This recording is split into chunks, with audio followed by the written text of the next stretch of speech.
राम राम जी। आत्म मंथन में आपका स्वागत है। बात कर लेते हैं माँ कात्यायनी के बारे में। छठे दिन जिस देवी की पूजा होती है उनका नाम है माँ कात्यायनी। कत्त नाम के ऋषि थे, उन्हीं के गोत्र में कात्यायन नाम के जो हैं एक महर्षि हुए। उन्होंने माँ को खूब पूजा की, खूब याद किया कि माँ मेरे घर में कंजक रूप लेकर आओ, यानी कि माँ मेरे घर में आप जन्म लो। मुझे अपने आप को जो है पुत्री बनाने की इच्छा है। ठीक है, तो माँ ने उनकी इच्छा को पूर्ण किया, उनके घर में जन्म लिया। ब्रह्मा विष्णु महेश तीनों ने अपने तेज जो है उनके अंदर डाल दिए, जिसके कारण वो और तेजोमयी हो गई। ठीक है, तो यहाँ पर उनके अंश से उत्पन्न हुई और उन कात्यायन ऋषि के घर में उनका जन्म हुआ और महिषासुर को मार कर उन्होंने अपने जन्म का कार्य जो है पूर्ण किया। ठीक है, अब आपको समझ आ गई कि माँ आखिर आप किस लिए माँ का जन्म हुआ था। हम माँ की जो आराधना करते हैं, पूजा करते हैं, माँ की पूजा बड़ी सरल है। माँ बड़ी सरल स्वभाव की है, बहुत ही जल्दी जो है आपकी विनती सुन लेती है। कोई बहुत ज़्यादा उसके अंदर 3-5 नहीं चाहिए उनको, बहुत साधारण सी उनकी पूजा होती है। सादे मन से आपने उनकी पूजा करनी है और अपने मन की बात उनको कहनी है, वो पूर्ण करेंगी। रोग दोष सब कुछ माँ जो है आप अपने लिए बोलो, जो चाहो माँ आपके लिए करेंगी। यानी कि आप रोग दोष का भी नाश करना चाहते हो, शत्रु नाश करना चाहते हो, शत्रु आपको परेशान कर रहे हैं, तो माँ की आराधना करो, शत्रु शांत हो जाएंगे, आपके रोग दूर हो जाएंगे। और यहाँ पर कृष्ण भगवान को पाने के लिए गोपियों ने भी यमुना तट पे उनके लिए जो है प्रार्थना की थी माँ कात्यायनी की कि आप हमें जो है कृष्ण भगवान को, हमें कृष्ण भगवान की प्राप्ति हो जाए। ठीक है, तो यहाँ पर माँ ने उनकी भी मुराद जो है वो पूर्ण की थी।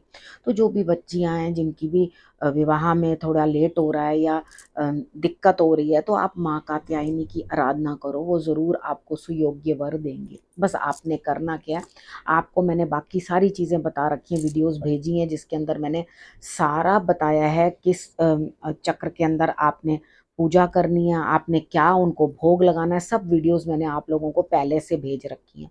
ठीक है, बस आपने उन वीडियोस को आपने देख लेना है, उसमें से सारी जानकारी ले लेनी है। बस इतना है कि बृहस्पति जिसका कमजोर हो, ठीक है, यहाँ आपने संतान की इच्छा करनी है, आपने अगर जीवन साथी की इच्छा करनी है, तो बृहस्पति को मजबूत करने के लिए आप माँ की आराधना करोगे तो बहुत अच्छे आपको रिजल्ट्स मिलेंगे, क्योंकि बृहस्पति ग्रह ही आपको संतान और जीवन साथी जो है वो प्रदान करते हैं।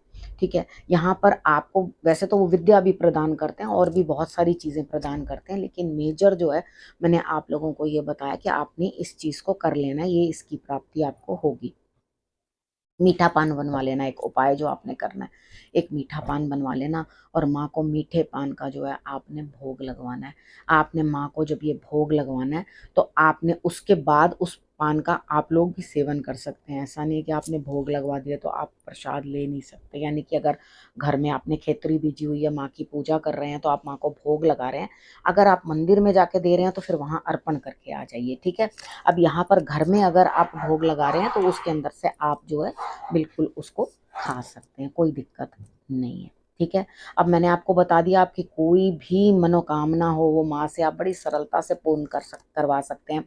माँ आपको अर्थ, धर्म, काम और मोक्ष सभी चीज़ों की प्राप्ति करवाती है। तो कितना सरल है माँ को मनाना, वो तो आपके भाव पे डिपेंड करेगा। ठीक है, तो आप लोग सब माँ की आराधना अच्छे तरीके से करना। और जिन लोगों ने भी व्रत रखने हैं, वो लास्ट के, जैसे मैं बताती हूँ, जिन्होंने पूरे व्रत नहीं रखे हैं, लास्ट के 2 व्रत रखने हैं, तो अगर अष्टमी पूजा करनी है तो आप छठा और 7वां व्रत जो है वो रख सकते हैं।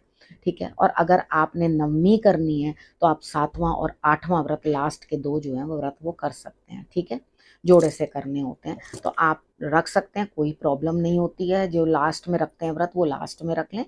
ठीक है, और कोई दिक्कत नहीं। अगर फिर भी वो आपको लगता है नहीं हम नहीं कर सकते हैं, तो आपकी वो इच्छा है।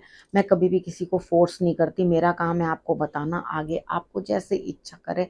आप रखना चाहते हो व्रत रखो, नहीं तो आप नियम पालन करना चाहते हो तो आप नियम पालन भी कर लो, कोई परेशानी नहीं है। माता आपके भाव को देखती है। ठीक है, तो यहाँ पर खाना पीना तो मैंने आपको बताया किस कारण से हम लोग नहीं खाते हैं, अन्न क्यों नहीं खाते, उसके पीछे क्या रीज़न है, वो मैंने आपको पहले जितनी भी नवरात्र की वीडियोस भेजी थी उन सब में मैंने बताया आपको।